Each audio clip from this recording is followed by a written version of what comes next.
This week I really wanted to focus on providing some thoughts that might help you think about how you market your products and services, how you market your company, how you show up at a time when, understandably the market's very reticent to hear about anything that sounds self-serving, anything that's too selly.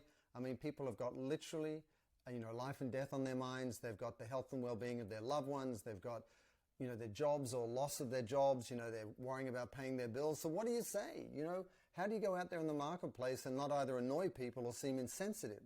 And so this week I wanted to focus on just some tactics you can use to go out there with confidence and make sure that you're still top of mind, that you're building your reputation, that you're in that consideration set, with your customer base if and when they're ready to buy something. And, we all have necessities, and so many businesses have now retooled as much as possible to be, direct to consumer or online, in which case, you've got the opportunity now for them to reach out and purchase what they need if they think of you first. So what do you say? What do you say about your products and services that doesn't just smack of kind of exploiting people's vulnerable emotions?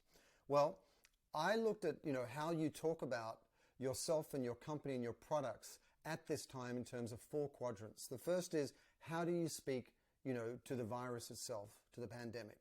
The second thing is, how do you speak to your products and services? The third is, how do you speak to the industry at large? And really the last one is, how do you speak to the world and what's going on around you? And the reason those 4 different levels are powerful is because it shows you just how much dimension you have to communicate it in a varied way, so that it doesn't seem one note in terms of what you're communicating across your digital or social channels. And also that you're not lost in the noise of very well-intended brands all talking in very concerned ways about the virus and its consequences, but you just get lost in the sea of sameness. And so you want that dimension in what you're saying. And so when it comes specifically to your products and services, what can you say? Well, one tactic I'd like to suggest to you is make sure that you talk about your products, but really position it in a sensitive way. I know that, for example, Restoration Hardware, they've done a really good job of keeping their copy, the tone of the copy, in the right place. For example, you might see an image of a beautiful room or furniture or whatever they're selling, and I know it said, "Our doors may be closed, but our hearts and minds are open." Our doors may be closed, but our hearts and minds are open. And it's short, it's succinct. It communicates a very clear call to action, which is come and see us because our doors are open, but it also positions it squarely in the context of what's going on right now. And so I thought that was a good example of a brand. If you look at their messaging throughout, they're constantly talking about what they have and whatever offers they've got going on, but they're always pointing back to the sensitivity around the topic, which is, absolutely critical. The second tactic in this area of speaking to your products and services is contribute in kind. Contribute in kind, because so many businesses are hurting right now. I mean, what are we, weeks, months into, the virus and the pressure it's put on everybody's bottom line if you're a business owner, and it's so hard to dedicate resources to marketing. So one of the things you can do that's really effective is to contribute in kind. So what could that look like? And I only use big brands because everyone knows who they are, and it sort of validates the credibility of taking this approach, because these are brands that have all the choice in the world as to what they might do in their marketing. But in this case, I thought Amex and Hilton, they've formed this really interesting partnership where you can imagine they've taken a huge hit, Hilton and other hotel chains, because people simply aren't going into hotels. They're not traveling. And so they have all these empty rooms everywhere. And so Hilton and American Express have partnered to make those rooms available to medical practitioners who are exhausted, who are struggling, and who can't go back to their families in a normal way because they don't want to risk infecting their families, because everything they do each day runs the risk of exposing them to the virus themselves. And out of sheer dedication and selflessness and love, they're sequestering themselves. Some I've even heard, they're sleeping in their cars and so on. So Hilton and American Express, Hilton Honors and American Express have got together and done this partnership, and they're making up to 1 million rooms available to those first responders. And I think that it's incredibly powerful. I think it's 1 million room nights, so 1 million nights. So what could you do in terms of an in-kind contribution? What could your brand do, depending on what you make your products and services? What could you do to sort of show up in a way that will be meaningful, the most meaningful. And then when you go to talk about it out there, you promote that contribution in service of those first responders or medical practitioners. Not saying, look at what you've done, not sort of turning the attention back on yourself, but saying, we are proud to be of service by doing this. The contribution they make every day is invaluable. Without them, we wouldn't be able to X, Y, and Z. So contribute in kind in whatever way you can. A third tactic is to look at what you're already doing, because every marketer, whether you're a solopreneur and you're buying Facebook ads, or whether you're a national brand or global brand and you're taking paid television ads, you've already got some content, you're already putting something out there, because all of this was such a sudden shock. The virus just came out of nowhere.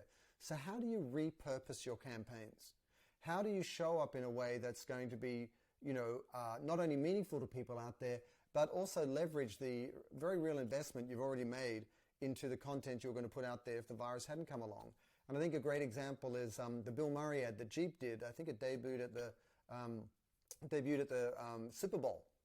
And, there he was, Groundhog Day, Bill Murray doing his thing and promoting Jeep. But now they've actually repurposed the ad to, tap into how everybody's feeling in terms of, oh my God, it's Groundhog Day. We're all sequestered at home.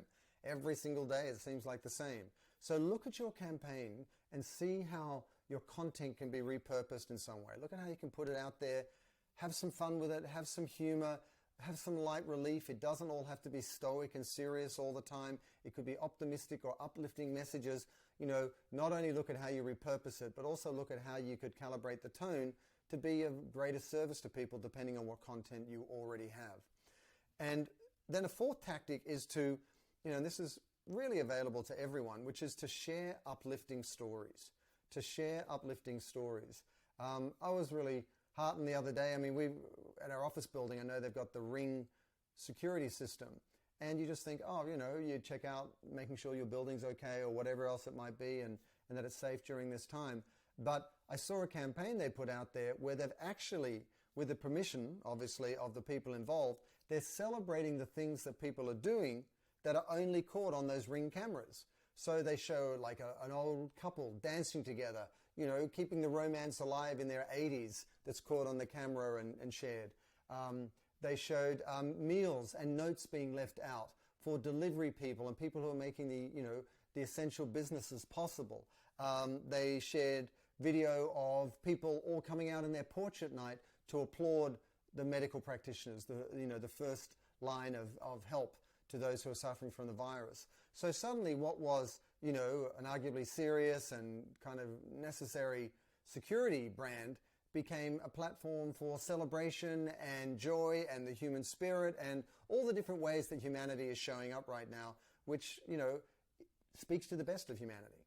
And so these four tactics, positioning your product sensitively, contributing in kind, repurposing existing campaigns, and sharing uplifting stories.